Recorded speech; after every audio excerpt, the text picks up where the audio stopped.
quisiera que puedan poner su Biblia en Filipenses, celular o física, cualquiera de las dos sirve. Y vamos a comenzar.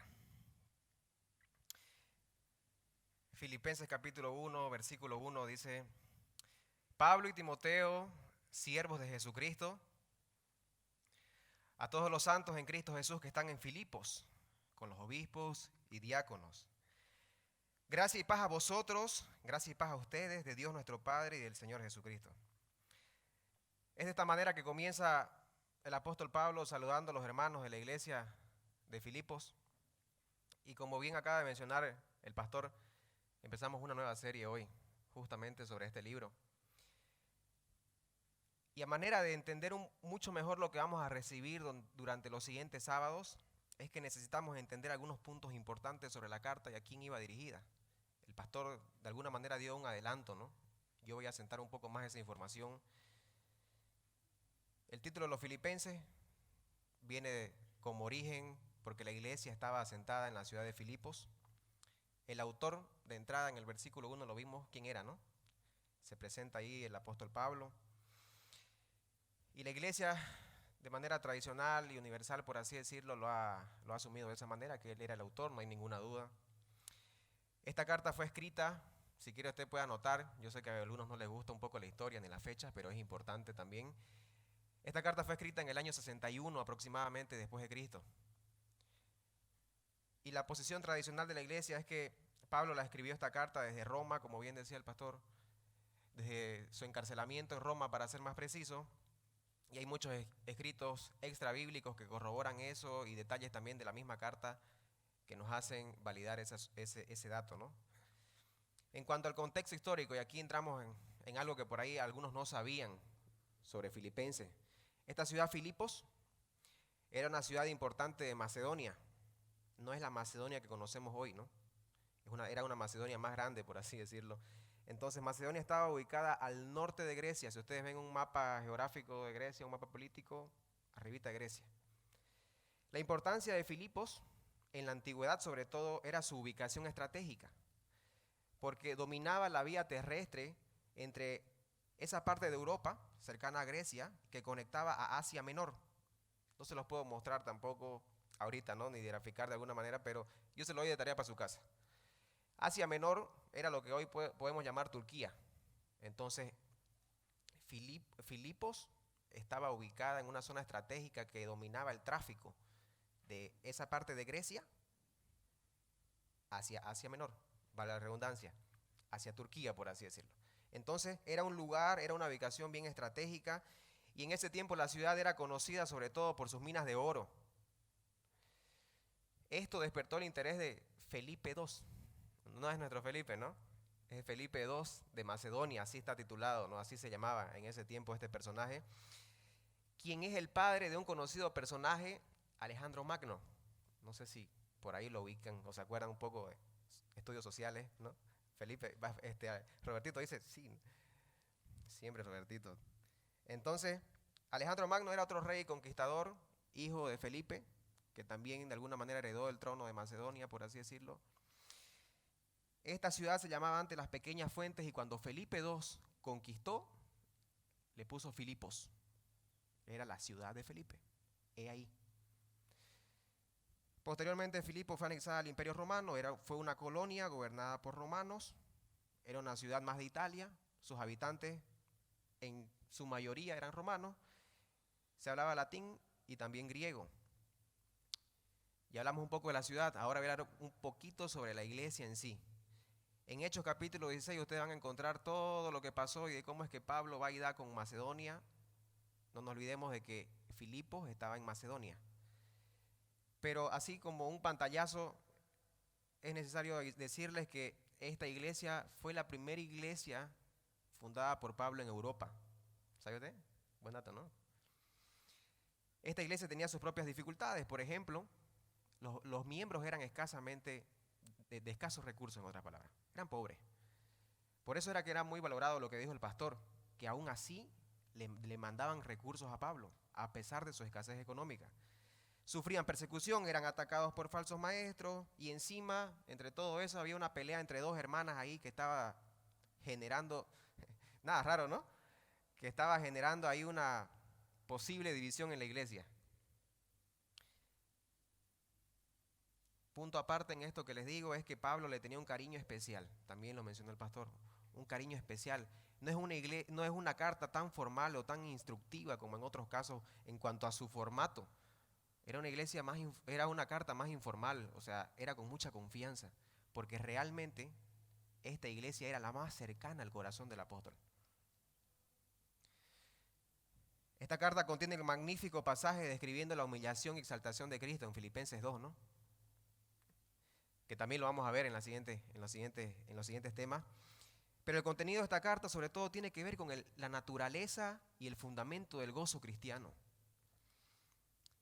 Vamos a entender que el gozo no es una emoción superficial, como a veces creemos, ¿no? O sea, el gozo no se fundamenta en las circunstancias del momento. Lo esencial para disfrutar de un gozo genuino y real es nuestra confianza en Jesús, y eso Pablo nos lo va a enseñar a través de esta carta. Pablo, aún estando preso, estaba extraordinariamente feliz, hermano. Y llama a sus lectores a regocijarse siempre en Cristo. Yo creo que muy pocos son capaces de hacer eso, ¿no? Estando mal, sufriéndola. O sea, digo estando mal no porque Pablo andaba mal en sí, sino porque sufría mucha persecución, sufría mucho, pero aún así esta carta va dirigida no solo a comentar el gozo que él tenía a pesar de la dificultad, sino a animar a sus hermanos. Porque recordemos que esta iglesia también era perseguida. Aquí la importancia, hermanos, de comenzar esta serie, ¿no? Filipenses va a ser importante. Va a ser importante estudiarla, y yo creo que va a ser importante en su vida una vez que lo terminemos de desarrollar todo el libro. Entonces, dejando un poco la historia de lado, porque esa parte sobre todo es la que a muchos no les gusta, ¿no? Esa parte un poquito más densa, diría yo, por el tema histórico. Pero ya entrando un poco más, por así decirlo, a la Biblia en sí, volvamos a Filipenses 1. Pablo y Timoteo, dice, siervos de Jesucristo, se presenta el apóstol. A todos los santos en Cristo Jesús que están en Filipos, gracia y paz a vosotros. Algo importante que tenemos que entender, hablando de un poco de la literatura ahí, es que la manera en cómo se presentaban las cartas no es la misma que la que se presenta hoy. Por ejemplo, en ese tiempo no solamente se mencionaba a quién escribía, el emisor, sino también el destinatario al inicio. Hoy las cosas son un poco diferentes, ¿no? Hoy a veces mencionamos el destinatario para tal persona, ¿no? No sé, para Mauro Suárez, gerente Action, por ejemplo.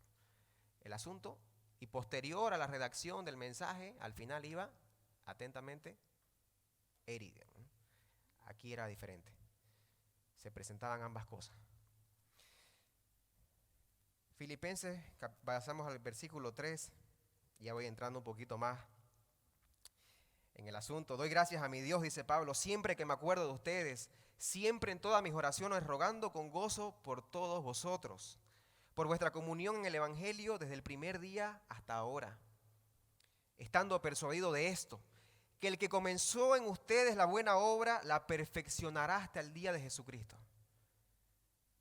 Ahí paro un ratito. Si ustedes se dan cuenta de la manera en cómo Pablo redacta esto, él estaba convencido de lo que estaba diciendo. Que decía que los filipenses iban a ser perfeccionados una y otra vez hasta que regrese Jesús. Hermanos, y yo les quiero decir algo aquí, esto es para ustedes también. Esto es para nosotros. Dios lo que comienza, lo termina. Tu vida, hermano, está en constante mejora, y todas las situaciones que estás viviendo hoy, en lo personal, en lo familiar, en lo laboral, en lo relacional, si quieres verlo así, en lo económico y todo lo que pasa en tu iglesia incluso, colaboran al perfeccionamiento del cuerpo de Cristo, al perfeccionamiento de tu vida. Nada pasa por casualidad, digamos, ¿no? Todo es útil. Y sí, digamos, o sea, es cierto que nadie va a lograr ser perfecto en esta tierra, ¿no? Porque a veces nos llama la atención esa parte que dice la perfeccionará. O sea, alguien puede decir, ¿quién? Nadie va a ser perfecto. Y es obvio que nadie va a ser perfecto. Pero también es obvio que estamos llamados a ser continuamente tratados por el alfarero. Y lo que debemos hacer es escuche bien esto, debemos ser perfectamente intencionales en dejarnos tratar por el alfarero. Una cosa es que yo sea perfecto, que no lo voy a lograr, Pero otra cosa es que yo sea perfectamente intencional, es decir, que ponga todo de mi esfuerzo para dejarme moldear por Jesús. Eso incluye que me cueste, que me caiga, que me tropiece, que Cristo me levante, que me sane, que me cure, que me ame, que me abrace. Pero soy perfectamente intencional en disponer mi vida para eso. Sigamos, versículo 7. Como me es justo sentir en todo esto de todos vosotros, dice Pablo, por cuanto los tengo en el corazón y en mis prisiones y en la defensa y confirmación del Evangelio, todos ustedes son importantes, son participantes conmigo de la gracia, porque Dios me es testigo de cómo los amo a todos ustedes con el entrañable amor de Jesucristo. Lo que les mencionábamos al comienzo. Esta iglesia era especial para Pablo. No a todas las iglesias se refiere así. No todas las iglesias se refiere así. Ahora nos vamos dando cuenta un poco más de cuál era la relación entre Pablo y esta iglesia, ¿no? Cuando dicen entrañable, que ahorita les mencioné, eso quiere decir desde las entrañas, ¿no? Internamente, desde lo profundo. Era algo realmente que nacía desde adentro. Los amo a todos ustedes con el entrañable amor de Jesús, digo. Una de las razones por qué tanto amaba a esta iglesia era que aún siendo una iglesia pobre, esta iglesia lo sustentó y lo ayudaba. Ahora recordemos un poco lo que hemos visto hasta aquí, ¿ya? La iglesia era pobre, era perseguida, querían meter herejías, habían unas hermanas peleándose, era una iglesia que amaba mucho a Pablo y además en ese momento Pablo está escribiendo desde la cárcel. Uno ahorita lo dice desde la cárcel, o sea, uno cuando lee la historia bíblica, el Nuevo Testamento, los viajes misioneros de Pablo, o sea, uno a veces menciona desde la cárcel, es como que ya, digamos, ¿no?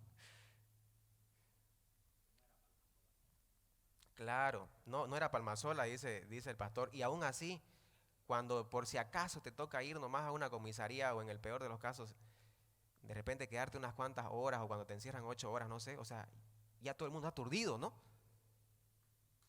O sea, esto no era ese nivel, ni siquiera o sea, ni siquiera Palmasola, mucho menos, ¿no? Entonces, porque no se olviden que el ambiente era de hostigamiento, ¿no? En ese tiempo. Cristo ya muerto hace algunos años atrás, crucificado, y todos aquellos que decían ser sus seguidores era otro level, ¿no? O sea, no cualquiera se animaba a decir yo soy cristiano. Así es como comenzó la iglesia. No solamente lo encerraban, es decir, bueno, lo meto en la celda a Pablo y ahí lo dejamos 8 horas, ¿no? Y le damos su comida, o sea, era otro nivel. Y eso a veces nos falta comprender para entender bien lo que la Escritura dice.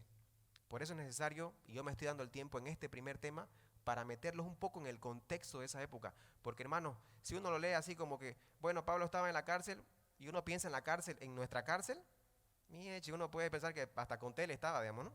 Estaba mirando tele ahí con wifi, tumbando a la gente, ¿no? Llamando ahí, ¿no? No, digamos, ¿no? O sea, eso no era así. Miren esta circunstancia y lo que dice el pasaje, el versículo 9 al 11, mencionando todo esto que les acabo de decir, ¿cuál es la petición que le hace Pablo a Dios? Y aquí me voy a estacionar. Y esto pido en oración. Este es un pastor orando por su gente. Que su amor abunde aún más y más en ciencia y en todo conocimiento, para que aprueben lo mejor, ¿a fin de qué? De que sean sinceros e irreprensibles hasta el día de Jesucristo, para el día de Cristo, llenos de frutos de justicia que son por medio de Jesucristo, para gloria y alabanza de Dios. Esto así por encima, por ahí no causa mucho, ¿no? Pero teniendo en cuenta lo mencionado anteriormente, ¿pidió el apóstol Pablo por ahí comodidad? No sé, esta iglesia realmente es una iglesia yesca, Señor, que le vaya mejor, riqueza. No, ni siquiera riqueza, prosperidad, un poco. Aunque sea para que me manden un poquito más, digamos, ¿no? ¿Pidió acaso Pablo liberación por sus problemas? Pablo revela el contenido específico de esa oración, de esas oraciones. Y como en todas sus plegarias escritas, cuando Pablo escribe, él no ora ni oró por las necesidades físicas, ni por el crecimiento de la iglesia. Y esto no significa que no tengamos que orar por la salud, ¿no? O sea, que esto es irrelevante. Entonces, esto no significa que no tengamos que orar para que la iglesia crezca. No quiere decir eso en sí. Pero eso me pone a pensar rápidamente también cuán superficiales son nuestras oraciones, ¿no? Por la iglesia a veces. Miércoles el sonido.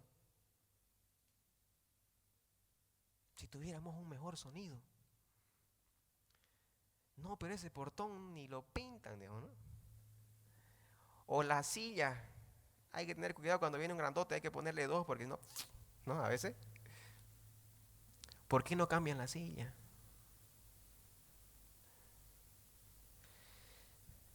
Muchas veces pensamos en todo eso, pero no oramos ni pedimos por cosas que realmente trascienden en la vida de la gente, ¿no? Este pasaje revela 5 peticiones de Pablo por los filipenses que motivaban a que él ore diligentemente. Y esto pido en oración, dijo. Y esto pido en oración por ustedes. Que crezcan en amor, en excelencia, en integridad, en dar frutos y en glorificar a Dios. Estaciones usted Filipenses 1 del 9 al 11. Estos son elementos espirituales esenciales ordenados por Dios que todos los creyentes deberían pedir unos por otros, no solamente el pastor. Primera petición, por así decirlo.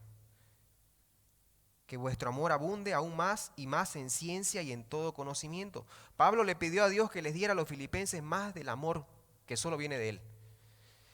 Y todos sabemos, hermanos, que el amor es un atributo absoluto y predominante de la esencia de Dios, ¿no? Dios es amor, dice la Biblia. Sí, viene de él. Al mismo tiempo, Pablo quería que su amor de esta iglesia creciera de día en día. Pero ¿sabe qué? El amor es siempre el camino al conocimiento. Lo repito, el amor es siempre el camino al conocimiento, porque si amamos algo, queremos aprender más sobre ello. Si amamos a una persona, queremos conocerla cada vez más, ¿o no? No me van a decir que no, a ver, cuando les gusta a alguien, ¿no? Si están arreglados, mucho más. Y si no lo quieren hacer, les toca. Pero el amor en sí nos lleva a aprender más sobre ello. Si amamos a Jesús, queremos aprender más acerca de Él y de su verdad. Amén. Pablo en Colosenses se refiere al amor como el vínculo perfecto. Pero ¿sabe qué? Tomemos en cuenta que los filipenses ya demostraban amor. O sea, no le estaba diciendo a una iglesia que no ama nada, ¿no? A una tropa de secos que nunca demostraban amor. Porque de entrada ya vimos cuánto amaba la iglesia a Pablo. Por eso el apóstol podía decir que anhelaba que ese amor abunde aún más y más. Ahí está la aclaración. Que vuestro amor abunde aún, era porque ya había, aún más y más, pero que abunde ¿en qué? En ciencia y en conocimiento. Hermano, cualquier amor que no se basa ni crece en la verdad de la Biblia no llega a ser el auténtico amor bíblico. La ciencia verdadera es más que simplemente la información o tener la Biblia a la mano o incluso el hecho de reconocerla como que es verdad y como que nunca falla. La verdadera ciencia produce santidad mediante la devoción sincera y la obediencia. A veces pasa, hermanos, que hay algunos que intentan justificar una relación inmoral. A ver si pasa solamente en otras iglesias. A veces pasa que hay algunos hermanos que intentan justificar algo así, una relación inmoral, diciendo que Dios los guió para enamorarse de esa persona. Eso niega por completo la palabra. Hablo de una relación inmoral, ¿no es cierto? Valga la aclaración. Porque las Escrituras condenan claramente toda inmoralidad sexual. Entonces, ¿cómo Dios te va a guiar a hacer algo así? ¿Fue por amor? Hermano, ningún impulso, ningún sentimiento que lleva a alguien a alguien a desobedecer la palabra puede recibir el check de Dios, ¿no? O sea, no va, no, no es coherente. Eso es en cuanto a ciencia, que abunde en ciencia, conocimiento y en todo conocimiento. Conocimiento, hermano, es comprender y apreciar que esa ciencia, que la verdad de Dios produce una vida santa, es decir, no alcanza con conocerla y nada más. Un amor, o sea, este amor es un amor que puede conocerse y entenderse por medio de la Biblia y que funciona con un corazón y una mente controlada por Dios. El objetivo primordial de la vida cristiana, hermano, ¿cuál es el más importante mandamiento? Cuando le pregunta, amar a Dios sobre todas las cosas, con todo tu ser, con toda tu fuerza, y amar a tu prójimo. Sí, para servir a Dios, para hacer ese cometido, debemos emplear nuestra inteligencia y ejercer discernimiento. Ahorita vamos a entender un poco por qué les digo esto. Cuando Pablo pide que el amor entre ellos abunde, él está intentando que fundamenten su amor, que su amor crezca, pero que su amor crezca en aprender y juzgar correctamente, en aplicar bien en sus propias vidas aquello que aprenden. O sea, ese amor necesita estar fundamentado en la verdad y en también saber aplicarla a su vida. Por ejemplo, para que me entiendan un poco mejor, es común ver en la iglesia a esas hermanitas que en 2 semanas de conocidas ya se aman, ¿no? Amo tu vida, ¿no? Y la reconoció al anterior sábado. Gloria a Dios porque tenemos que amar al prójimo, a la iglesia y todo, ¿no? Y son las compañeras de lucha inseparables, ¿no? Vamos a estar, sos esa guerrera que está a mi lado siempre, ¿no? 2 semanas de conocida, pero ya están ahí, guerrera también. Pero qué tan común ver es igual que son buenas para decirse que se aman y hasta salen a compartir todo el tiempo, pero hay muy poca preocupación en su bienestar espiritual, por ejemplo. ¿Se aman? Sí, pero no se aman tanto como para animarse la una a la otra a decirle, oye, ¿y con quién es tu líder, no? ¿Te estás ministrando? ¿Te estás ministrando, amiga? ¿Estás hablando con alguien? No se animan a llamarse la una a la otra, a caminar en sujeción, a venir a los cultos. O sea, es un amor que está superficialmente, digamos, ¿no? Y que más que todo está en las cosas comunes. Pero se aman. En otros casos, los típicos amigos que están juntos en todo, ¿no? Van al gimnasio juntos, salen juntos y de un rato a otro no se hablan más. ¿Será que el amor deja de ser por lo menos de un día para otro? O sea, el amor genuino, bíblico. No funciona así. Pero se aman. Abundan en amor. Y si hablamos en cuanto a Dios, también vemos gente que dice amar a Dios, pero que su vida no corresponde a lo que profesa. Aman mucho al Señor, pero no tienen base. Y en muchos casos hasta se retractan de su amor por Dios y después lo acusan por sus problemas, ¿no? O sea, ya no son cristianos. Ese tipo de amores son como que es la cáscara, ¿no? Por encimita. No está bien fundamentado. Pablo hace referencia a evitar este tipo de casos. Tanto los filipenses como los de ICF deben abundar en amor. Sí, amén. Pero es un amor sólido, que tenga base. Que sepan el por qué la iglesia debe permanecer junta, por ejemplo. Que no la primer peleínga o ya pelamos. O por último, no, definitivamente yo no puedo con este, ¿no? Y después se sienta uno allá y el otro allá. Yo lo veo, ¿no?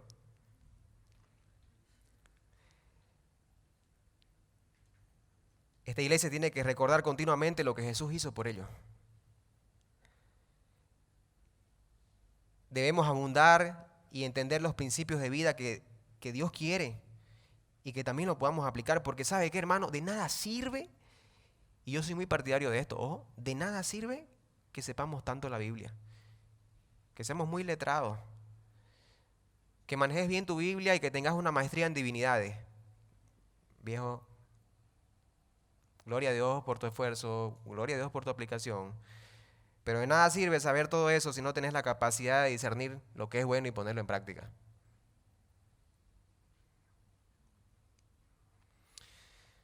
Segundo, Pablo pidió también por crecimiento espiritual en excelencia. En el versículo 10 dice, para que aprueben lo mejor. Después de establecerse la importancia y la prioridad del amor, porque vamos a darnos cuenta que esto es una secuencia, no están las cosas así por chiripazo, ¿no? El amor adelante, para que aprueben lo mejor. Después de establecer la prioridad del amor, el siguiente elemento es la excelencia. La progresión, el crecimiento va del amor, que incluye conocer la verdad de Dios, ponerla en práctica, tener discernimiento espiritual, te lleva a la excelencia, a buscar lo mejor. Es decir, a pensar y a vivir de una manera que sea bíblica. Si un creyente obra inspirado y controlado, lleno del Espíritu de Dios, en consecuencia va a tener un deseo de vivir según su voluntad y va a buscar ser lo más fiel y lo más pleno posible en Jesús. En todos los ámbitos, hermanos, aquí nadie puede decir lo contrario. En todos los ámbitos de la vida hay cosas buenas y hay cosas mejores, ¿no? Y Dios siempre merece que hagamos y le demos lo mejor. Amén. Por eso, hermano, nuestro oficio es ver la mejor manera de obedecer y agradar a Dios. No quedarnos en lo aceptable, porque a veces buscamos eso. Sabemos qué es lo que tenemos que hacer, lo que a Dios le gustaría que hagamos, pero a veces hacemos lo mínimo, ¿no? Como para no hacerla mal tampoco. Pero sabemos que podemos hacer más. Como para cumplir, ¿no? Eso se torna hasta un poco religioso. No se olviden que Dios mira nuestro corazón y nuestros pensamientos. Dios sabe cuando vos podés hacer más de lo que estás haciendo. Tercero, Pablo oraba por el crecimiento espiritual en un sentido de integridad. Porque dice, a fin de que sean sinceros e irreprensibles para el día de Cristo. La integridad es súper importante en lo personal y también en las relaciones, hermano. Eso a veces nos cuesta entender. Pareciera que no es importante, pero cuando escuchamos lo que la gente opina de nosotros, si no ha hecho ese ejercicio, hágalo. Tampoco es que vivimos de la gente, ¿no? Pero ciertamente tenemos un testimonio público. La integridad espiritual se basa en la excelencia espiritual. Un poquito hacia atrás. La integridad, estoy en el tercer punto, se basa en la excelencia espiritual. Y esta excelencia espiritual se basa en un amor que está sólido en conocimiento y en práctica. Es decir, del amor que abunda en conocimiento y en ciencia, me lleva a la excelencia. Y ser excelente y buscar lo mejor me lleva a ser una persona irreprensible, un cristiano íntegro. Lastimosamente muchas personas tratan de cubrir sus faltas de alguna manera, ¿no? Para aparentar un poquito, o mucho. Muchas veces por aparentar, simplemente asistir a la iglesia es una manera, por ejemplo, de poder aparentar que estamos bien. O ir a la PF, ofrendar grueso. La participación en muchos ministerios, a veces estamos aparentando lo que no es a través de eso, de esas actividades. Cristo quiere, hermano, una iglesia íntegra. No perfecta, escuche bien esto. Cristo quiere una iglesia íntegra, no perfecta. Porque iglesia perfecta no hay ni va a haber nunca, por lo menos aquí. No va a haber. Una iglesia íntegra es una iglesia que acepta que comete errores, por ejemplo. Una iglesia que reconoce su necesidad espiritual. Una iglesia que vive de la gracia de Dios porque bajo sus propios méritos no es nada, no subsiste. De ninguna manera. Ni económicamente hablando, ni en cuestión de miembros tampoco. Es una iglesia que busca encontrar y predicar la verdad continuamente, a pesar de los errores que pueda haber en la predicación de repente. Pero eso es integridad. Renovar su mente y dar gloria a Dios por cada paso avanzado también es integridad. Hermano, esa es la iglesia que debemos construir. Cuarto, Pablo también pidió por crecimiento espiritual en el sentido de dar frutos, porque dice el versículo 11, y llenos de frutos de justicia, que son por medio de Jesús. Estos frutos de justicia se refiere a los frutos que la justicia produce. ¿Cómo? A los frutos que la justicia produce. Los frutos, hermanos, de los cuales estamos hablando aquí, son el resultado de haber sido justificados delante de Dios. Es probable que alguno no sepa qué es justificación. Eso es básico. Busque a su líder y dígale que le enseñe la justificación, porque eso es súper básico. La justificación es nada más y nada menos que ser declarados justos delante de Dios por los méritos de Jesús, no los míos. Dios me declara justo a través de Jesús. Entonces, estos frutos son el resultado de una vida que decidió creer en Jesús, en otras palabras, que recibió a Cristo en su corazón. Por lo menos creo que la gran mayoría aquí somos justos. ¿Amén? Y los que no, no sé. ¿Amén o no amén? La gran Seba, ¿no? Aquellos que recibimos a Jesús deberíamos generar frutos, hermanos. Eso es lo que dice ahí, que estemos llenos, le decía a la iglesia de Filipo, que estén llenos de frutos de justicia. Pregunta importante, ¿cómo es que yo identifico si como hijo de Dios estoy produciendo fruto? Yo le digo, chequea estas 3 cosas en tu vida, 3 aspectos para que las analices. Primero, ¿estás creciendo en amor, gozo, paz, paciencia, benignidad, fe? Eso está en Gálatas, ¿no? El fruto del Espíritu. ¿Estás creciendo en esas actitudes espirituales? ¿Estás con más paciencia?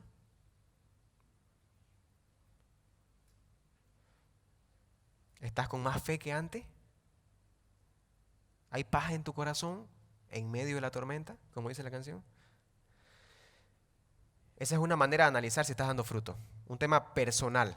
Segundo, las buenas obras. ¿Cómo estás en cuanto a tu hacer y en cuanto a ayudar? A veces nos concentramos mucho en venir a la iglesia, en orar, en leer incluso. Pero en los detalles del día a día, no, como que no damos la talla, ¿no? Con la gente, en nuestras casas, incluso con los demás. No ayudamos al prójimo, no estamos comprometidos con hacerle bien a la gente. Somos unos flojos. Como dirían en mi casa, no servís para nada. Hermano, es que por venir a la iglesia, solamente por venir, no es que en nuestra casa vamos a hacer, wow, gloria a Dios, este tipo va a la iglesia. No, pues tenés que hacer, digamos, ¿no? Tenés que cumplir con tus obligaciones, con tus estudios, trabajar, dejar la flojera, ayudar algo en tu casa. Bueno, resulta que estudiás, tenés 8 materias en la U. Cumplí, está bien, pero hay cosas que también podés hacer, ¿no? Sé útil en donde estás. Ni qué decir, hablando un poco más afuera de tu casa. A veces no somos capaces ni de cederle el paso a la movilidad al lado cuando quiere entrar al carril. ¿Sí o no? Y bueno, yo sé que el tráfico es un caos, ¿no? Yo sé. Pero a veces ciertamente podemos hacer algo. Y esos son detalles. Que a veces uno lo está... Bueno, que espere, ¿no?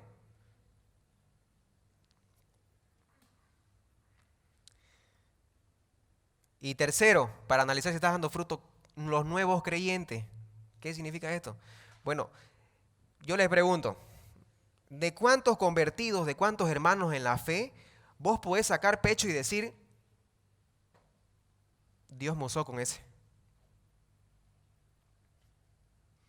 ¿O de cuántos de los que están aquí vos podés decir, pucha, yo lo invité, me acuerdo, y ahora está firme? Gloria a Dios. ¿De cuántos de eso o de nosotros vos podés decir algo así? ¿A cuántos trajiste a Jesús? De repente no lo trajiste a esta iglesia, de repente lo llevaste a una iglesia a la que ibas antes, o lo llevaste a una iglesia a la que estaba cerca de su casa. Pero ¿cuántas personas conocieron a Jesús a través de tus invitaciones, por ejemplo? En tu historial, ¿cuánto puedes decir, yo fui parte del crecimiento? Dios me usó cuando llegó. ¿Cómo estamos con eso? No es nomás hacer buenas obras, digamos, ¿no? Lo típico. ¿Cómo estamos con eso? O mejor dicho, ¿le estás predicando a la gente o no? Lo lindo de todo esto, hermano, es que estos frutos son posibles gracias a Jesús. Por eso dice ahí, llenos de frutos de justicia que son por medio de Jesús. Es que esto no sale de mí. Porque Cristo es la fuente, hermano. Y si aún no estás dando fruto, yo le digo, hermano, esfuércese, conságrese, pero también confíe. ¿Sabe por qué? Porque el mismo espíritu que está en el mejor misionero jamás conocido, también está en usted. Por lo tanto, es posible. No existe la comparación. Porque para empezar, delante de Dios todos somos iguales. Todos fuimos comprados por su sangre. Y el mismo espíritu, el mismo consolador que estuvo con nosotros desde que Él se fue, está en los 250 cristianos que hay ahorita aquí. Entonces, confíe, porque Dios lo va a hacer con usted. Y por último, hermano, Pablo también pide, como quinto punto en su petición, para gloria y alabanza de Dios. Todo lo que acabamos de ver. Ahí termina, ahí concluye, ahí cierra el círculo. Este elemento cierra el círculo porque hay que darle la gloria y la alabanza a Dios. Saben, Juan 15:8 dice, en esto es glorificado mi Padre, en que lleven mucho fruto y sean así mis discípulos. Dios hace al creyente fructífero, pero lo hace para su gloria, no para que se jacte. No, resulta que yo soy un capo. Hermano, en esa iglesia la mitad de los jóvenes los traje yo. Gloria a Dios, ¿no? Pero cuidado con echártelo todo a vos. Todo lo bueno que haces, hermano, todos tus negocios, todos tus buenos negocios, todos tus estudios y tu preparación, e incluso la sabiduría que aprendiste cuando te pasaron cosas malas, es gracias a Dios. No te olvides de eso nunca. Todo lo que tenés es gracias a Dios. Todo lo que tenés es gracias a Él. Y todo lo que sos es gracias a Él. El resultado y el objetivo de una vida que muestra el amor divino, la excelencia, la integridad, hacer buenas obras, ayudar al prójimo, traer gente, es manifestar la gloria de Dios. Su gloria es lo que decora todo lo que estamos viendo, darle la gloria a Él, porque ese es un honor que a Él le corresponde. Para recapitular un poco, el amor abundante, como le decía en un comienzo, produce excelencia espiritual. Pero no es un amor superficial, ¿no? Es un amor que está bien fundamentado en la verdad y que sabe ejercerla, que tiene discernimiento. Por lo tanto, ese amor bien fundamentado te lleva a la excelencia, a buscar lo mejor delante de Dios. Esa excelencia te hace un cristiano íntegro. Y tu integridad, cuando hablamos de integridad es algo completo, tu integridad va a producir buenas obras, una buena manera de actuar. Vas a ser un buen cristiano. Y todo eso le da la gloria al Dios Todopoderoso. Amén. Todo eso junto alcanza el objetivo de darle la gloria y la alabanza al Señor. Para concluir, la iglesia de Filipos en comparación con otras iglesias no estaba tan mal que digamos. Solamente échele una pasada a Corintios y se va a dar cuenta cómo era Corintios. De todo había ahí, ¿no? No estaba tan mal esta iglesia. Era una iglesia fraterna. Con escasez económica, eran yescones, con persecución encima, pero eran generosos entre ellos. Mucho más con Pablo. Aún así, hermano, las oraciones de Pablo, a pesar de que la iglesia no estaba tan mal, fueron dirigidas hacia un crecimiento real y bien sustentado. O sea, Pablo no quería que estén como que te amo, ¿no? Oh, amo tu vida, pero cualquier cosita, ¿dónde está el que amaba tu vida, hermano? No hay. ¿Ya no hay aquí? No sé. No, un amor sincero, un amor parecido al de Jesús.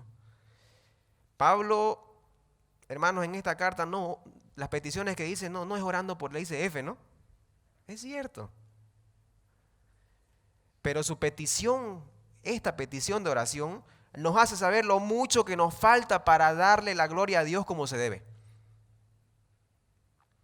No te olvides, hermano, que Cristo te dio todo. Y lo mínimo que le debemos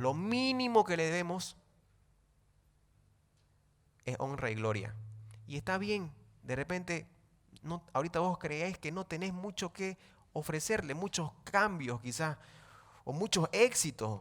De repente uno estás predicando. Pero es que eso no solamente así se mide. Vamos por lo primordial. ¿Está cambiando tu vida? Ahí cuando nadie te ve, ¿seguís haciendo lo mismo? Ahí con tus padres, ¿cómo está tu relacionamiento? Por lo menos ellos se han dado cuenta que hay algo diferente desde que venías a la iglesia. ¿O nada? ¿O lo único que es diferente es que salís más seguido? No nos olvidemos que Cristo nos dio todo y lo mínimo que le debemos es honra y gloria. Él merece que vos te esforcés y colabores a que tu iglesia mejore día tras día. Hermano, la iglesia, a veces, ¿qué es lo que nos pasa cuando hablamos de iglesia? No, es que la iglesia es así. La iglesia es así. ¿Y vos, viejo, qué sos, pues? Vos sos iglesia. No es que allá esto. ¿Vos qué haces? También estás echando, ¿no?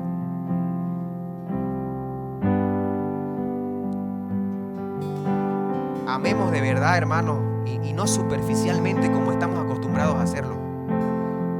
¿Cómo vas a amar de verdad si no conoces la verdad? No sabes cómo se ama de verdad. No sabes de qué se trata el amor. Si querés saber, mira Corintios, capítulo 13. Dios te está llamando, hermano, a salir de la comodidad para que te pongas a leer con esto. No vas a saber amar de verdad si no conoces la verdad. ¿Cómo la vas a conocer? No es por una oración profética, ¿no? Te vas a enterar de todo lo que tienes que hacer. Eso no es así.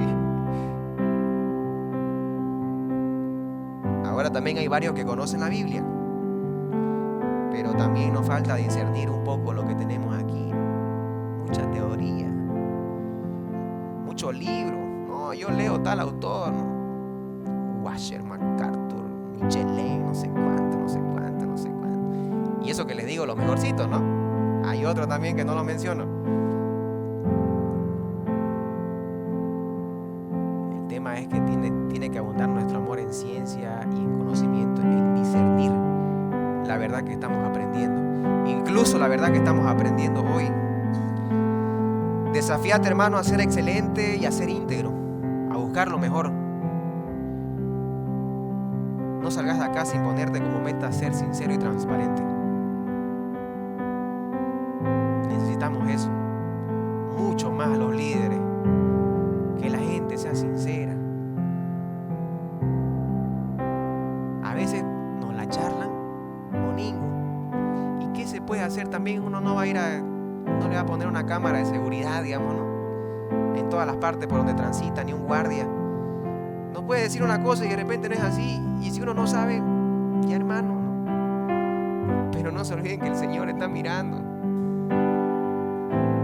Y parte de la oración de Pablo por esa iglesia era: sean irreprensibles, sean sinceros. Y no solo con sus líderes, entre ustedes. Desafíate, hermano, no salgas de acá igual. Ya es hora. Dios te quiere usar, como les decía, el Espíritu de Dios que está en el misionero más capo, o lo que ven ustedes, que hizo un avivamiento en tal ciudad, en Estados Unidos, hace 100 años, 200 años, no sé. El mismo Espíritu de Dios que hizo la obra con esas personas, la va a hacer con usted. Porque es el mismo, no hay diferentes espíritus, es uno solo. Dios nos quiere usar, hermano, pero sin consagración la cosa no funca. No funca. Los frutos no van a llegar de la nada, viejo. No llega, hermano. En realidad, las cosas buenas en esta vida no llegan de la nada, ¿no? Mucho más en lo espiritual. Ojo, que hay cosas que son por gracia. Definitivamente hay cosas que son por gracia. Pero para que Dios nos use bien, hay que consagrarnos. Y les digo por gracia porque la iglesia de Corintios era una iglesia desordenada, con muchos problemas. Y aún así Dios le dio muchos dones. No era por merecimiento, era por gracia. Pero no por eso nos vamos a conformar. De hecho, esa iglesia no avanzaba porque andaba así, a pesar de tener dones y que recibía mucha gracia. Yo no deseo que esta iglesia sea igual, ni ninguna iglesia, la verdad. Entonces, hermano, oremos. No solamente ahorita, oremos siempre, ¿no? Tengamos en cuenta esos puntos.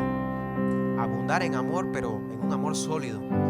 Que sepa por qué ama. Que sepa qué tiene que hacer. Que seamos excelentes en buscar las cosas de Dios, honrarlo en todo sentido. Que seamos irreprensibles, que seamos intachables, no porque no fallemos, sino porque a pesar de mis errores yo busco salir de ahí. Y eso nos ha pasado a todos, ¿no? Porque seguimos cayendo, o sea, vamos a seguir pecando hasta que Cristo venga, esa es la verdad. Pero una diferencia es pecar deliberadamente y otra cosa es buscar la manera de dejarlo. Ser excelente, ser íntegro nos va a llevar también a hacer buenas obras.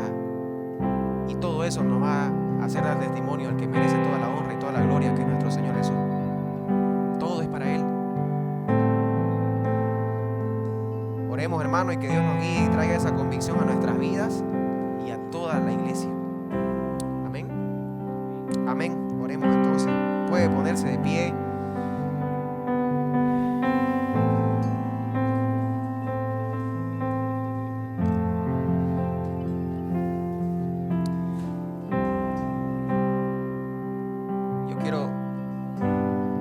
Yo quiero decirle que realmente esta iglesia y todas las iglesias van a sufrir mucho. Tenemos nuestras cosas. Los filipenses tenían sus cosas, los corintios, los gálatas, los de Tesalónica. Pero hermano, Dios es fiel. Dios es fiel con todos nosotros. Que nunca pierda la esperanza de que Dios va a transformar su vida y también su iglesia en las áreas que hagan falta. Y no solamente porque vamos a cambiar esos parlantes, ¿no? No, hablo de todo. De hecho, yo creo que este comienzo de serie es parte de lo que viene. Amado Dios, te damos las gracias, Señor. Gracias porque sos fiel. Queremos siempre agradecerte y mantener ese corazón agradecido por lo que ya tenemos, Señor. Todo lo que tenemos es gracias a vos. En lo personal y también a nivel iglesia, Señor, todo te lo debemos a vos. Padre, yo te ruego, así como Pablo, Señor, que haya un deseo profundo en nuestro corazón de hacer las cosas diferentes, Señor. De que todo lo que hayamos mantenido hasta este punto, ya sea por cultura, por costumbre, Señor, o por hábito, Padre, que seas removido, Señor, de nuestras vidas. Que tu palabra, Señor, renueve nuestro entendimiento, cambie nuestras vidas, Señor. No solo aquel que llega nuevito, sino también aquellos que ya estamos tiempo, pero que necesitamos una y otra vez ser lavados, Señor. Lavar nuestros pensamientos, Señor, nuestro corazón, purificarlo. En el nombre de Jesús, Señor. Queremos ser una iglesia irreprensible, con todas las fallas que podamos tener, pero que busquemos, Señor, que estemos en el proceso de ser cada vez mejores, y que nosotros como miembros seamos partícipes, que seamos partícipes del cambio. Si queremos cambio, entonces que seamos parte de. Comprométenos, Señor, con tu obra, con tu iglesia. Deseamos ser excelentes en lo que hagamos, Señor. Deje dar la bienvenida, deje mejorar todos los asuntos, Señor, que puedan haber en un culto. Subsanar, Señor, todas las diferencias, Señor. Todo lo que tenga que ver, Señor, con nosotros, con el liderazgo incluso. Queremos honrarte, Señor. Queremos agradarte. Queremos ser íntegros. Que la gente que está a nuestro alrededor, que nuestros padres, nuestros hermanos, vean un cambio real, Señor. Que la sociedad vea, Señor, que por lo menos en esta iglesia tratamos de mejorar. Que cambiemos esa imagen también, Señor, porque hemos sabido tropezar, pero tenemos un Dios que es perfecto. Y nos aferramos a tu promesa, Señor, a tu fidelidad, a tu compañía, que aún en cualquier lugar en donde estemos, usted no nos va a abandonar nunca. Queremos hacer las cosas bien, Señor, pero no por religiosidad, no para que digan que hacemos tal cosa y tal cosa. Amado Dios, queremos tener un corazón genuino, sincero, que te ame, y que la consecuencia de ese amor y de entender la verdad de tu evangelio y todo lo que hizo Jesús por nosotros sea una iglesia que actúe. Gracias, Señor, porque este mensaje es útil para todos nosotros. Tenemos que buscarte más, tenemos que leer más, tenemos que fundamentar más nuestra fe sobre cosas sólidas, dejar de un lado las emociones, ese sensacionalismo que a veces está, Señor. Padre, vos sos Rey de reyes y Señor de señores, y todo lo que hacemos es para vos. Mereces toda la gloria y la honra, Señor. Y queremos que nuestras vidas digan eso mismo. Te amamos, Señor. Te amamos y te queremos adorar en hechos y en verdad.